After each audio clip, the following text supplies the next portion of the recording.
Sila? Ang dami dun ha. Asya lang kaya natin yun. Ayun, taga-saan kayong lahat? Taga-saan po kayo? Taga-Tondo kayo. Taon-taon mo ba ginagawa nyo? Ano pangalan mo, sir? RJ. Sir RJ.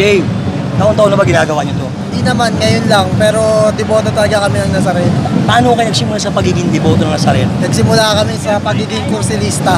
Opo.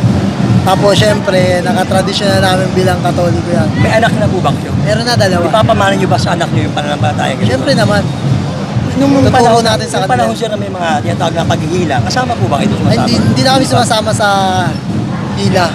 Pero alam naman ang nasa tasyon na simpleng dasal lang pwede na. Siya sa pananampalataya kung ganito, ano ba mga blessing ang natatanggap? Iba-iba eh. More on good health, sa financial, saka sa relation sa pamilya. Nagpapatuloy nyo ba ito hanggang magkaedad kayo? Hanggang sa magkaedad. Ano Tuloy pangalan lang. mga sir? RJ. Sir RJ, thank you ha. Taga-Tondo. Thank you Sir RJ, taga-Tondo. Ano po pangalan inyong grupo? Senior Pulot. Senior Pulot.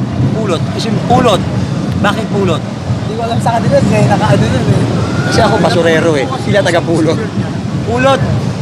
Kaya mga senior. Kayo po yung mga senior. Matagal na po kayo na nag-gaganito, nag-translasyon. Nag-start kami 2016, mag-asawa. 2016. Ano po nagtulak sa inyo para mag-simula ng ganyan? Una, para lang mag-guide yung mga kasama namin, mga youth. Hanggang yun, kami na rin mag-asawa mismo. Sumasama na rin kami. May mga anak na po ba kayo, sir? Amen. Maging anak niyo ba sumasama sa ganyan? Before, hindi. Pero, naman sila, mga deboto rin sila. Hanggang kailan niyo pagpapatuloy, sir? Hanggang kaya pa, hanggang malakas ang katawan. Ano pangalan niyo, sir? Jake.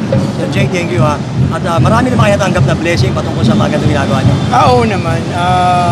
Lahat ng mga lapit ko at panalangin ko sa mahal na Nazareno, hindi pumapalya talaga. Hanggang ano kayo dumating dito?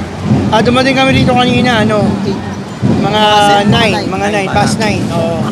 Hanggang ako siya abutin sa tingin mo? Tingin ko hanggang hapon na, mga 5, 6 na. Ano pangalan niyo, sir? Jake. Sir Jake, thank you very much ha. Isa lang si Sir Jake at si Sir RJ na kung saan nagpapatuloy ng pananampalataya, baguhan, simula, dulot sa pamilya. Nagpapatuloy siya sa paniniwala, yung pananampalataya sa translasyon ng buong Nazareno dito sa Quiapo, Manila, sa Carriedo. Yung pagpasyal na dito, nagdala talaga ng blessing pananampalataya. Yung pananampalataya kasi ng isang tao ay ayon sa kanyang sarili. Yung kanyang ginagawa, yung kanyang pagbibigay ng oras, panahon, yung pagod, yung hirap, pinapakita niya sa Diyos yung kanyang ginagawa. Hindi lang basta salita.